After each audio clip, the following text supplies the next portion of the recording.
remember my dad would deliver food to school and they just make fun of his accent and all that stuff. And I would laugh along because I'm like, I don't know how to negotiate these parts of my culture. I don't know how to negotiate these parts of myself. Hi guys, I'm Kimmy Yam. I'm Chinese American and you're tuned in to Shoes Off.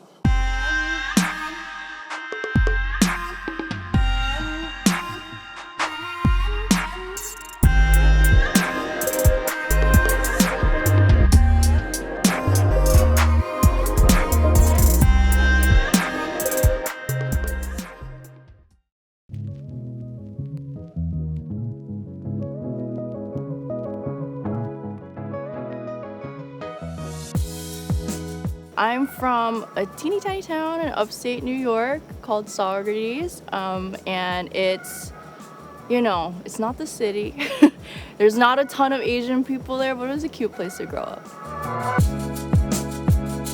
Our origin story in the US is a little murky, so I don't quite know how we ended up in upstate New York with absolutely zero other Asian American people, but we are a restaurant family, as so many other Fujianese people are, and I am Fujianese. And if you're from Queens, if you're Chinese American, you know exactly what that means. But yeah, we're restaurant people, so I kind of grew up in the restaurant up there.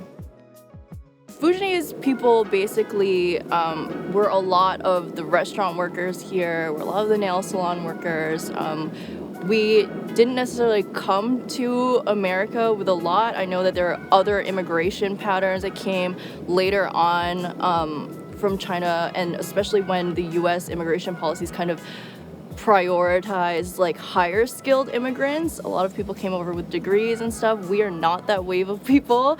But so my people really came over, and I think that, it's kind of cool that we opened up all these Chinese restaurants, and to me it's kind of it's emblematic of our spirit of like entrepreneurship and innovation in a place where you're just unfamiliar with the land. The village of Saugerties. The town itself is like bigger. I don't know how like that whole thing works. The town encompasses like other areas, which makes it bigger, but I don't know. The village is where I live.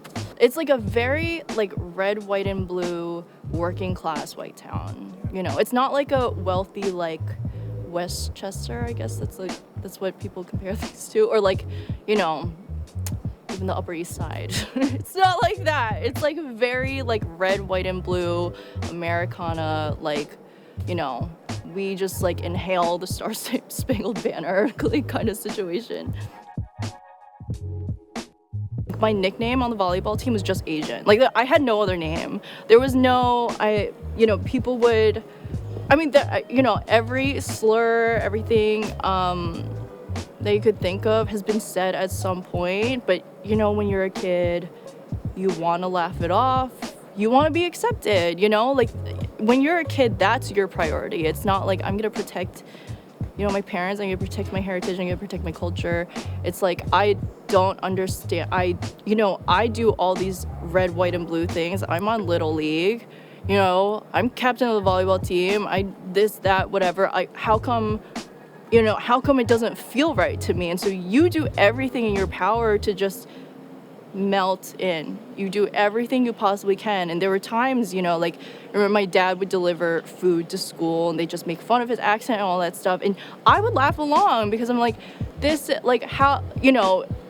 don't know how to negotiate these parts of my culture. I don't know how to negotiate these parts of myself so that you satisfy everyone and every part of yourself to be authentic. So I'm just going to, lean into this like really toxic way that we think about, like minority cultures. I'm just gonna lean into it and laugh at it too, because I don't really even understand it.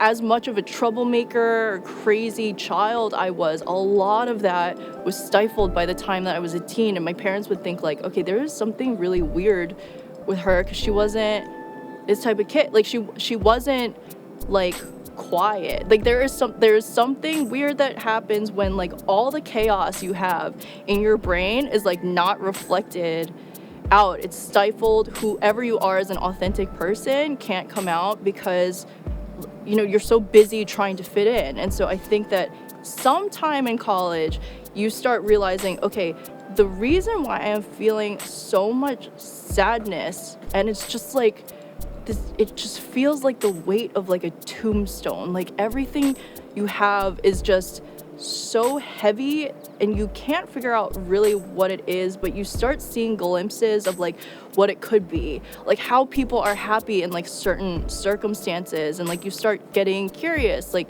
you know, I started taking a lot more classes. I started being around a lot more people who were like tuned in to you know, the Asian American community. And after a while, it was like, okay, I'm starting to feel more myself. I'm starting to feel, you know, more powerful.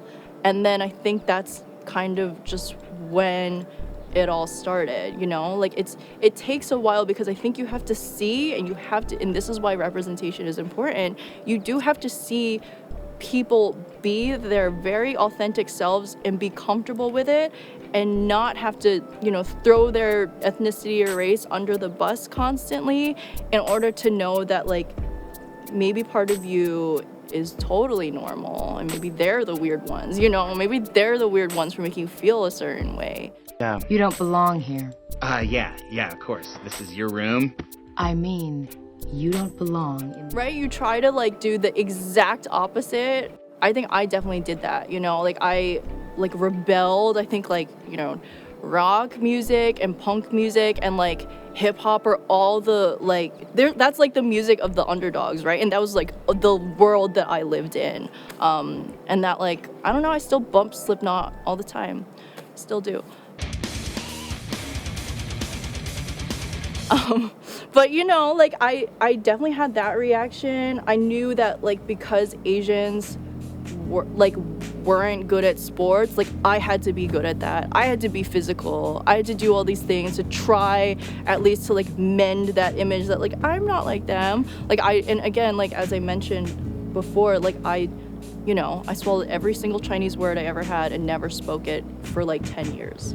I just did it, you know? And I think that that's a huge reaction that a lot of people have too, and it takes a long time to kind of like repatriate yourself and liberate yourself from what that means. But you know, at the same time, you know, even now, like we put all this emphasis on like breaking stereotypes and like being the bad Asian, and I think sometimes I pride myself on being like taking like an academic career, you know, and focusing on like the dry stuff or stuff that isn't like so sexy to a lot of people, because I think that there's no shame in that. Like if we live our lives trying to break a mold and trying to break a stereotype, like your definition, like your race is purely defined in contrast to whiteness, and I don't want to live like that.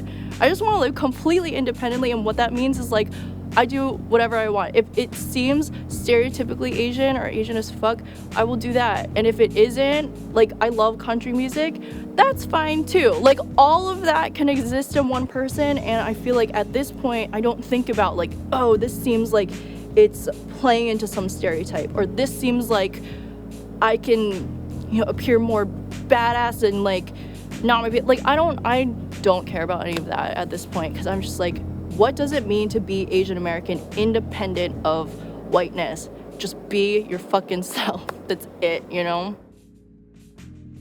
Going off to college, I thought that everybody was gonna be like me. Like I was like, everybody is gonna fucking, you know, all their parents are not gonna know what to do. We're all gonna talk about how we don't know how to fill out the FAFSA. We're all gonna like say all these things, right? And then I get there and I was like, oh, so like that person's like parents are cancer researchers. This person's parents work at Morgan Stanley. Like I was like, I don't know this other like model minority circle of Asian America, because I just like my parents, my people are not that.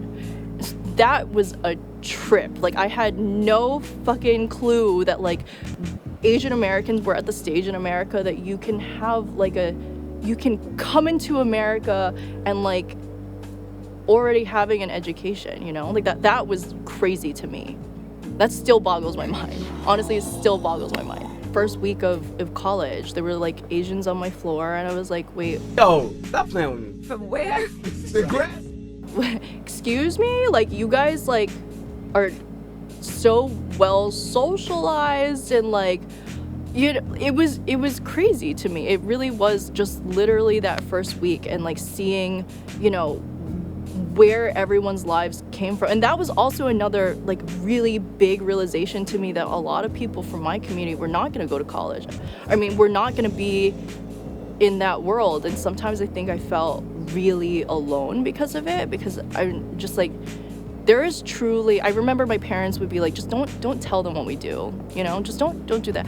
And like, you know, before I went to college, my dad was like, you know, fancy college people, they drink wine. You are gonna have to learn how to drink wine before you go off to Georgetown. All these different things, and it's like, you know, it's weird to process that, like, this whole concept of like access and what Asians from different spheres can actually like enter. You know, it's like, it's still mind-boggling to me. My parents have gone through a lot, and they've seen some shit, and because of that, and I think because of unprocessed trauma, I have seen some shit. And like, when you're younger, you don't understand, like, what does it mean to not get like mental health after something traumatic, and then what does it mean to have to, on top of that, like, establish a life in a place that you don't know anyone. There are no Asian people, like, you don't have a network here. Like, what does that mean? Like, I would hold that against them. I would be like, I don't know, like, just go like an hour with just speaking English, like, just try it. Or just like, you know, like, do you have to like show up here, or like, do you have to come pick me up from school in your work clothes? Like, you smell like Chinese food, like, don't do that, you know? Like, it wasn't always like an accepting thing. And like, I think it's definitely a thing as you get older, like, you realize the world that's projected lies to you. It's not really what's out there. It's made to make certain people feel really fucking weird when they don't have to. And I think that right now,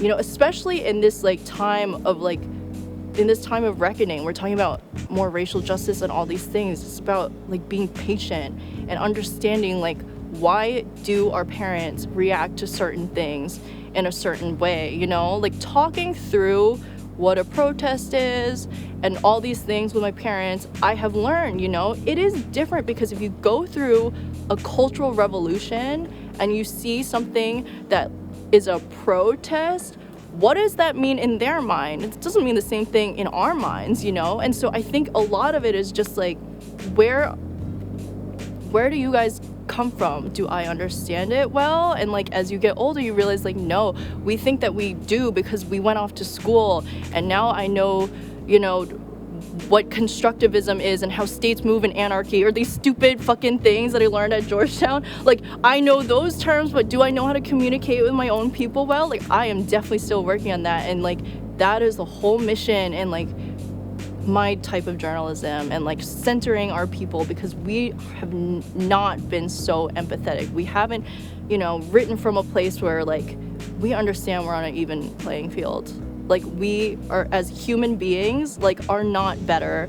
And so it's like that patience, I think, and it has taken so long. I think Ocean Vuong's On Earth We Are Briefly Gorgeous, I think that was one of the best novels of like this decade, and I think that had explained intergenerational trauma and like intergenerational like tensions and angst, and like the things that we hide from our parents, the things that we feel like we cannot say, the words that we do not have, like all these different things, I think were so powerfully laid out in that book. And it definitely made me want to rethink how I've been talking to my parents, and like, you know, the place that I've come to, and whether or not that actually means I'm smarter or a better person or whatever. Like, it's taken forever. I want to bring in Kimmy Yam, who reports for NBC Asian America. Kimmy, thanks for joining us.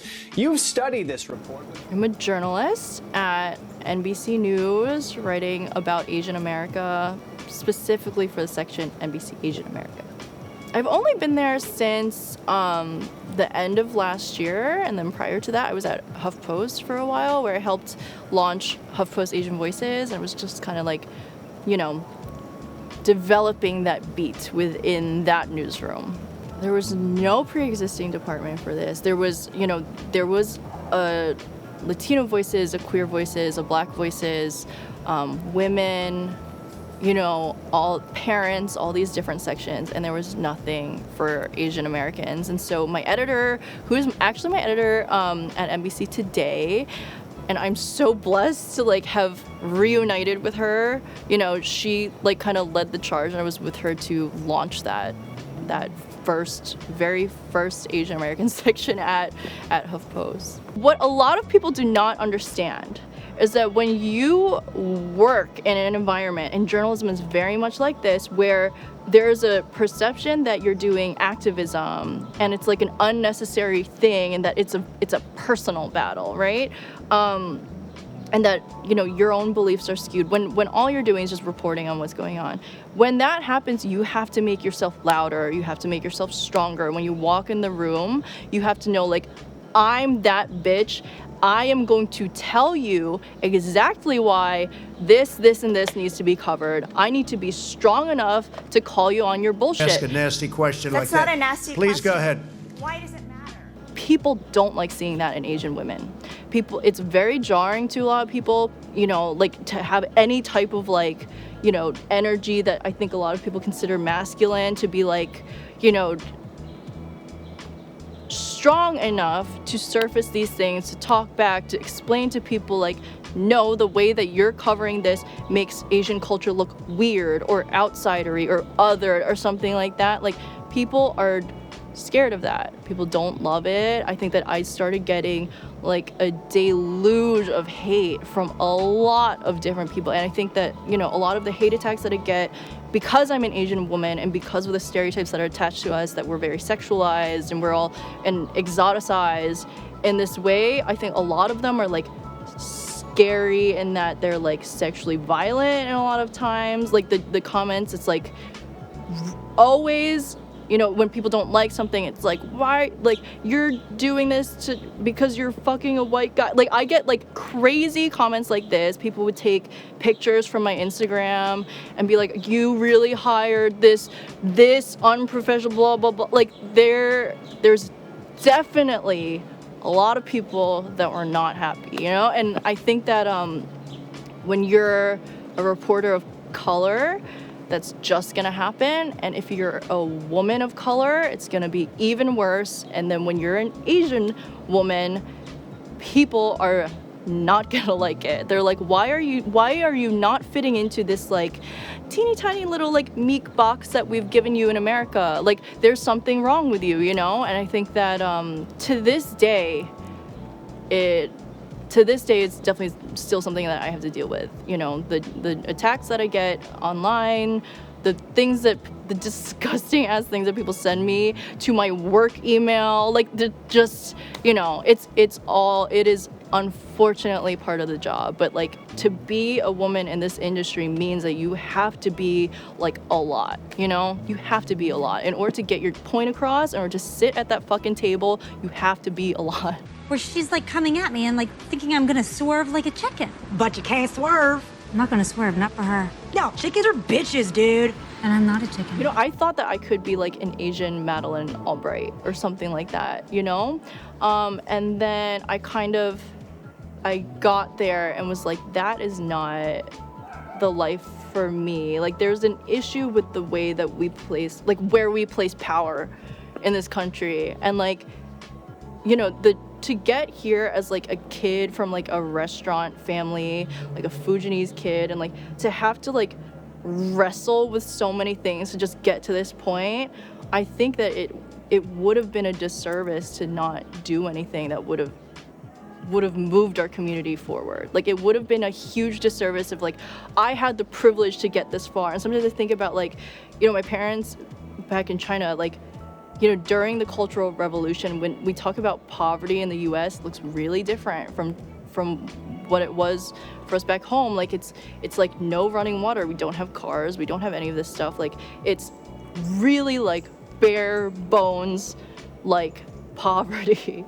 And then to be able to see that that happened 1 generation ago, and now I'm here and I can live in New York City and I can do all these things, I think it would have been a disservice to not, you know, represent like my parents in that way, represent my community better. And like, no shade to anyone who's doing anything else. Totally like go for exactly what you want. But for me, I just, you know, after wrestling with so many ideas about like what college means, what does it mean to be like a good member of society, it has nothing to do with these like prestigious things. Like I have a degree from Harvard or something like that. It has everything to do with like making sure people understand us and making sure we understand where we fit in this climate.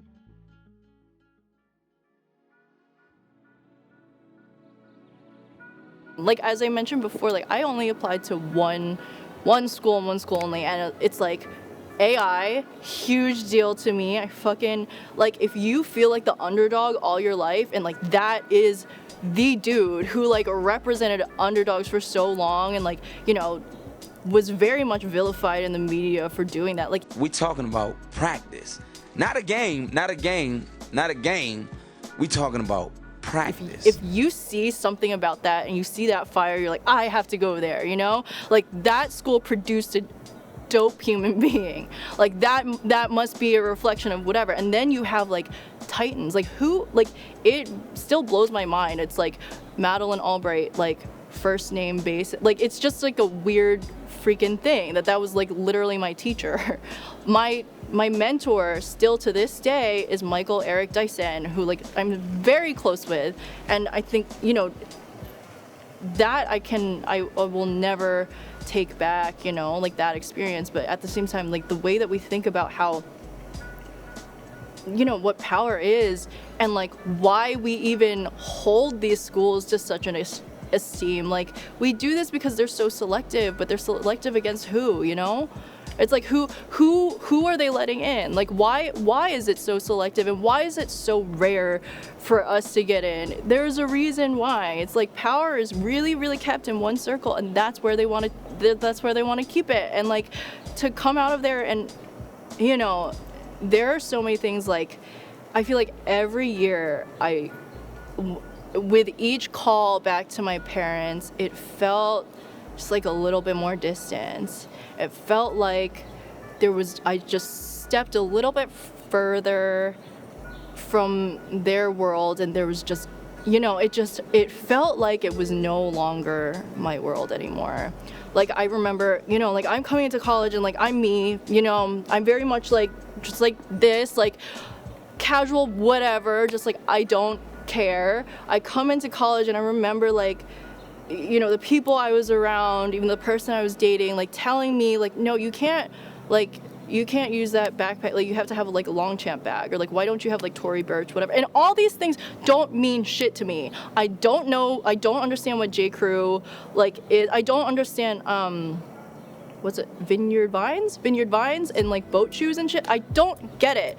But these things are like status symbols, and I felt like I stepped into this fucking world that I was just like, this means nothing to me.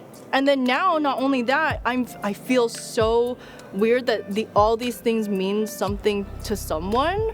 Like it really is like a reflection of where you are in society. Like why are these colleges like that? I thought we were supposed to be more open-minded individuals. And then I call back home and we're talking about like, you know, it's like my parents don't know what I'm talking about. Like what the fuck is constructivism, you know? Like why does that matter? Why does what states do in anarchy matter to them? Like why would that matter to them? But like at home it's like, you know, I still hear my dad talking to customers like on the other line when he's talking to me. Like I would still hear him, like he'd always, every single day he'd wear something Georgetown every single day on the job. I don't know why this is so hard for me to talk about, but I just feel like these institutions like divorce us of who we are in a way that's, you know, it's different from places like where I grew up. Like where I grew up is a very working class town. And it's not like they hold all this power, and then you go to like a very powerful institution, you see how the sausage is made, you see like what's accepted and what isn't, and then when you realize like that's not your world. It's jarring. It's like, what does upward mobility mean in this country, and how does it happen? Like, is it with these things that we think are gonna really help us, or are they the source of why people don't understand who we are? You know, I think that's a big question. I think like now I'm finally like, okay, I don't need to care about any of it, you know?